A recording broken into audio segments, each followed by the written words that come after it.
Mira road में मराठी भाषा के विरोध को लेकर एक बार फिर तनाव की स्थिति देखने को मिली। जानकारी के मुताबिक कुछ रिक्शा चालक मराठी के खिलाफ प्रदर्शन कर रहे थे और इसी दौरान यात्रियों को कथित तौर पर रिक्शा से उतारे जाने की बात सामने आई। मामले की जानकारी मिलते ही महाराष्ट्र नवनिर्माण सेना के शहर अध्यक्ष संदीप राणे पार्टी पदाधिकारियों और कार्यकर्ताओं के साथ मौके पर पहुंचे। हालांकि एमएनएस कार्यकर्ताओं के पहुंचने से पहले ही प्रदर्शन कर रहे कुछ रिक्शा चालक वहां से चले गए। मौके पर संदीप राणे ने मराठी भाषा और मराठी बोलने वालों के खिलाफ प्रदर्शन पर कड़ी आपत्ति जताई। उन्होंने कहा कि महाराष्ट्र में रहकर मराठी भाषा का अपमान बर्दाश्त नहीं किया जाएगा। राणे ने प्रवासी नागरिकों से महाराष्ट्र की पहचान और मराठी भाषा का सम्मान करने की अपील की और मराठी विरोधी प्रदर्शन करने वालों को कार्रवाई की चेतावनी भी दी।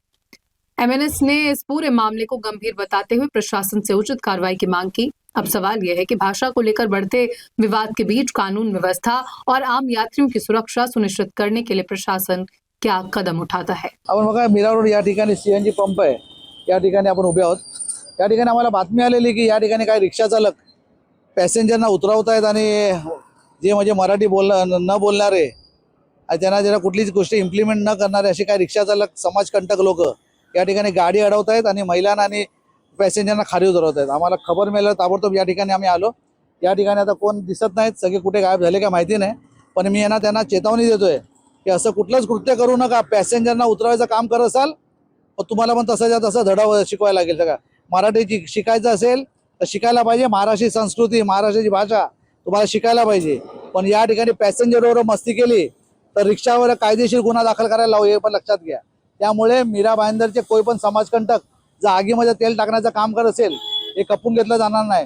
सर्व रिक्षा चालकांना विनंती आहे की महाराष्ट्र सरकारचे जे काही नियम आहेत ते पाळायचं असेल तर ठीक आहे, नाही तर इकडनं निघून जा। इकडे महाराष्ट्रामध्ये तुमची गरज नाही, लक्षात घ्या। जर आता कुठल्या तरी पॅसेंजरला थांबवलं आणि कोण रिक्षावर आदळलात, मी नागरिकांना पण सांगतोय कुठलाही रिक्षा चालकने काय अशी मस्ती केली तर ताबडतोब आमच्या फोनवर फोन करा। माझा फोन नंबर आहे 9324929229, हा माझा नंबर आहे। कुठल्याही स्त्रीला, कुठल्याही महिलेला, कुठल्याही पुरुषाला जर पॅसेंजर खाली उतरत असेल, रिक्षा चालक जर दादागिरी करत असेल, आम्हाला फोन करा, आम्ही तुमच्या सेवेसाठी नक्कीच हजर आहोत।